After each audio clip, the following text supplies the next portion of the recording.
A graça e a paz, estamos aqui para dar continuidade à série das 7 cartas das 7 igrejas do Apocalipse. Vamos falar um pouco sobre a cidade de Tiatira e sobre a igreja de Tiatira. A cidade de Tiatira, ela ficava a cerca de 64 quilômetros a sudoeste de Pérgamo. E ao contrário de Pérgamo, Éfeso e Esmina, Tiatira não era um centro intelectual e nem uma metrópole da elite. Basicamente, a cidade era a cidade de trabalhadores. Ela tinha muita importância na área comercial. Tanto que o William Barclay, ele diz que Tiatira não era um centro político ou religioso. A sua importância era comercial, pois ela ficava na rota geográfica da passagem do correio do Império e também era o caminho que fazia o intercâmbio comercial entre a Europa e a Ásia. Atualmente a cidade chama Akhisar e está na Turquia. Segundo arqueólogos, Tiatira teve início há 3.000 anos antes de Cristo e ela foi a primeira cidade a utilizar o dinheiro. E em 290 a.C., Seleuco Nicanor, que era um general de Alexandria, ele mudou o nome da cidade de Pelópia para Tiatira. E a cidade foi destruída por um terremoto em 27 a.C., no reinado do rei Augusto. E em 14 depois de Cristo, ela foi reconstruída com a ajuda do Império Romano. Na cidade havia várias guildas, que eram os sindicatos comerciais. E era impossível ser comerciante nessa cidade sem fazer parte dessas guildas, porque senão eles dificultariam a vida dos comerciantes se eles não fizessem parte desses sindicatos. A cidade era uma cidade manufatura, ela tinha várias áreas de comércio. As principais eram a lã, o couro e a púrpura. Na cidade de Tiatira crescia uma planta que se chamava garança, e as raízes dessa planta soltavam a tinta avermelhada, conhecida a tempos antigos como a púrpura. No livro de Atos dos Apóstolos, tem um relato de uma personagem que chama Lídia. Ela era vendedora de púrpura e a Bíblia fala que ela era temente a Deus. Provavelmente ela poderia vir dessa região de Tiatira. Está em Atos 16, de 11 a 15. Como eu disse há pouco, havia na cidade várias guildas. E cada guilda, ela servia a um deus. E como a cidade era uma cidade extremamente idólatra e havia vários templos, o mais importante templo da cidade era o dedicado ao deus Apolo, que é filho de Zeus, que é o deus do sol. E de acordo com a religião pagã da Grécia Antiga, Zeus era conhecido como o pai de todos os deuses. E o povo ali adorava esse deus Apolo na cidade. A cidade havia vários destaques, como a venda da púrpura, a idolatria a Apolo, que era o deus Sol, e uma mulher chamada Jezabel, a que Jesus menciona na carta da igreja. Agora vamos falar sobre a igreja. Em Apocalipse 2, 18 e 19 diz assim: ao anjo da igreja em Tiatira escreva: estas são as palavras do Filho de Deus, cujos olhos são como chama de fogo e os pés como bronze reluzente. Conheço as suas obras, o seu amor, a sua fé, o seu serviço e a sua perseverança, e sei que você está fazendo mais agora do que no princípio. Jesus, aqui no início da carta, ele se identifica como Filho de Deus. E não há outro relato dessa frase, Filho de Deus, no livro de Apocalipse, somente aqui nesta carta que Jesus se refere a si mesmo dessa forma. E possivelmente ele se refere dessa forma por quê? Porque os fiéis que estavam se desviando da igreja, eles estavam deturpando o nome de Jesus por causa do abandono da fé. Então por isso que talvez Jesus se identifique no início da carta como Filho de Deus, que ele estava testificando que era ele que estava ditando aquilo para João escrever essa carta.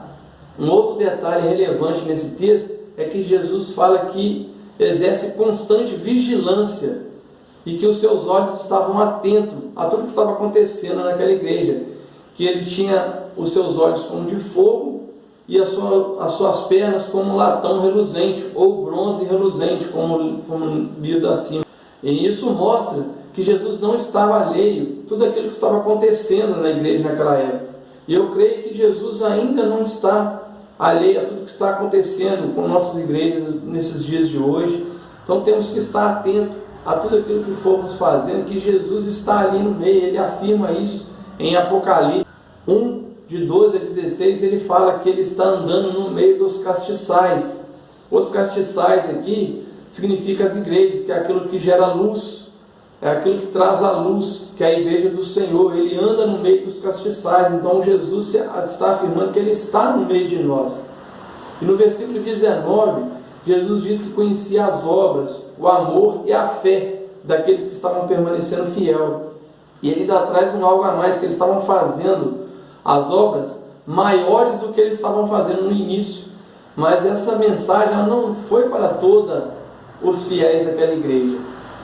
Foram só para aqueles que estavam permanecendo fiel, mesmo diante das adversidades, da perseguição e de falsos ensinos que estavam ocorrendo naquela igreja. A igreja estava sofrendo, passando por grandes perseguições comandada pelo Império Romano. Foi um tempo muito cruel e muito avassalador. Essa fase da história ficou conhecida como Idade Escura ou Idade Média, que é quando os remanescentes do povo de Deus fugiram para o deserto. E Deus fala que naquele lugar tinha um lugar preparado para aquele povo no deserto ali. Jesus aponta uma crítica na carta dirigida à igreja de Tiatira, dizendo que aqueles que estavam tolerando o falso ensinamento de Jezabel poderia sofrer grandes problemas. O nome Jezabel significa puro, mas a conduta de Jezabel não estava condizendo ao nome. Ela estava incentivando o povo no incentivo da prática sexual, da prostituição, de comerem coisas sacrificadas a ídolos. E ela falava que isso não era pecado diante de Deus. E em Apocalipse 2, 21 fala assim: dê-lhe um tempo para que se arrependesse de sua imoralidade sexual, mas ela não quer se arrepender. Jesus aqui está afirmando que ele deu um tempo para Jezabel se arrepender daquilo tudo que ela estava fazendo, daquele ensinamento que ela estava fazendo com o povo de Deus ali, naquele lugar. Mas ela não estava dando ouvido à voz do Senhor. E eu vejo hoje muita gente que não está dando a voz para aquilo que o Senhor quer falar. Ele não está dando atenção naquilo que o Senhor quer falar nos dias de hoje. Às vezes o Senhor envia alguém até a você para falar algo da parte de Deus e você não dá muito ouvido, você não dá muito entendimento para aquilo ali. Você acha que isso não pode ser, mas Jesus ele usa a quem ele quer usar. Ele envia pessoas para falar. Claro que nós não vamos convencer a você ao arrependimento, que isso é parte do Espírito Santo, que é ele que convence o homem do arrependimento.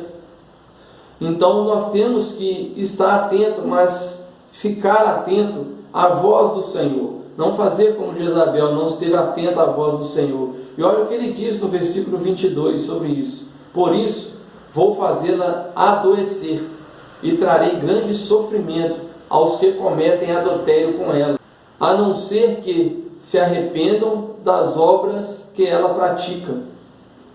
Então, Jesus ele deu tempo. Como ela não deu tempo, ele ia mandar uma doença sobre Jezabel. E ele traria sofrimento para aqueles que estavam fazendo a prática do ensino de Jezabel, que era aqueles que estavam adulterando com ela, aqueles que estavam se deixando levar pelo ensinamento que ela estava. De acordo com a Bíblia, no Antigo Testamento tinha uma Jezabel, que era uma princesa, filha do rei Etibaal, que era rei de Sidônios. E Jezabel era uma mulher muito ambiciosa. E o rei Acabe, ele se casou com ela, com o objetivo de fortalecer a aliança entre Israel e a Fenícia, mesmo sem a aprovação de Deus. E essa união ela trouxe ruína moral, espiritual e social para o reino do norte de Israel. Jezabel não era apenas uma promotora ativa de religião pagã, mas ela também era uma adversária de Deus para o povo de Israel. Ela levou o povo a cometer vários pecados. Não se sabe ao certo se a profetisa da igreja de Tiatira se chamava Jezabel, ou se Jesus usou esse nome só para comparar as obras dela com as obras que Jezabel estava fazendo no Antigo Testamento. Mas sabemos que a profetisa de Jezabel levou o povo daquela igreja a pecar. Ela introduziu no meio do povo de Deus o culto idólatra, promovendo a adoração ao Deus Sol. Ela deturpou o verdadeiro culto a Deus. Ela elevou as práticas de prostituição dentro da igreja, a comer comida sacrificada a outros deuses. Isso tudo ela levou o povo de Deus a fazer. Então ela era uma profetisa que não andava de acordo com a palavra do Senhor. E em Apocalipse 22, 23 fala assim: matarei os filhos dessa mulher. Então todas as igrejas saberão que eu sou aquele que sonda as mentes e o coração, e retribuirei cada um de vocês de acordo com as suas obras. Jesus afirma aqui nesse versículo que ele sonda os corações de todos os fiéis, tanto daquela igreja como também o nosso hoje, e que ele retribuirá a cada um conforme mereça. Jesus conhece os nossos corações, conhece as nossas obras, ele conhece a intenção. A obra pode ser até boa, mas se a intenção do coração não estiver de acordo com a vontade de Deus, isso não está sendo agradável a Deus. Então temos que buscar orientação em tudo aquilo que formos fazer, principalmente nas coisas que se dizem para o Senhor. Temos que estar atento para não fazermos nada que desagrada ao Senhor, que vão nos levar a perdição, a levar outras pessoas a sair do caminho do Senhor. Então temos que pedir orientação do Senhor em tudo aquilo que vamos fazer, porque Ele vê além dos nossos olhos. Ele sabe que daquilo que estamos fazendo, tanto que fala na Bíblia que os planos do Senhor é muito maior do que os nossos. Então temos que buscar os planos do Senhor através da palavra, através da Bíblia, através de oração, para podermos escutar a voz do Senhor. E para concluirmos aqui, em Apocalipse 2, 24 a 29, diz assim: aos demais que estão em Tiatira, vocês que não seguem a doutrina dela e não aprenderam, como eles dizem, as profundos segredos de Satanás, digo: não porei outra carga sobre vocês. Tão somente apeguem-se com firmeza ao que vocês têm, até que eu venha. Aquele que vencer e fizer a minha vontade até o fim, darei autoridade sobre as nações, e eles a governará como cetro de ferro, e dispensará um vaso de barro. Eu lhes darei a mesma autoridade que recebi, a autoridade de meu Pai. Também lhes darei a estrela da manhã. Aquele que tem ouvidos, ouça o que o Espírito diz às igrejas. Para os cristãos da igreja de Tiatira, Jesus ele apresenta uma promessa para os vencedores daquela igreja, como também eu acho que essa promessa cabe a nós hoje. Mas para receber o prêmio era preciso preencher dois requisitos, que era fazer a vontade de Deus e guardar as obras de Jesus até o fim. Como se diz, significa viver como ele vive, como ele viveu, e guardar as obras que Jesus nos ensinou através do Evangelho. Então nós temos que estar fazendo e vivendo conforme a vontade de Deus.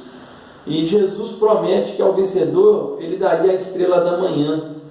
Para mim, o significado da estrela da manhã é quando vamos recebermos o corpo de Jesus glorificado em nós, através de quando nós fomos salvos, arrebatados por Jesus na grande final. Então a estrela da manhã ela virá, e para mim seria o corpo glorificado de Jesus. Jesus também garante que aos salvos eles terão autoridade para governar o mundo junto com ele. Então Jesus vai dar autoridade àqueles que estão salvos no Senhor para governar juntamente com ele. para ser o governo dele no meio do povo. Não podemos esquecer de Cristo, que é a nossa herança, que é a nossa riqueza, que vamos ver. E também teremos a oportunidade de ver Cristo face a face.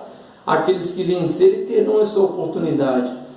Então nós temos que estar atento à voz do Senhor, atento para podermos vencermos e receber a nossa herança em Deus, através de Jesus Cristo.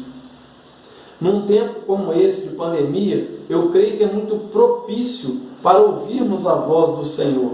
Mas temos que estar atentos, temos que estar fortalecendo o nosso espírito através da oração, através da leitura da palavra, estar pedindo entendimento espiritual, sabedoria, que o Espírito do Senhor, ele fala, que ele fala com a gente através do Evangelho de Éfeso, que ele nos dará um espírito de entendimento e de sabedoria, para podermos entender a palavra do Senhor, para sabermos o propósito daquilo que o Senhor quer fazer através de nossas vidas.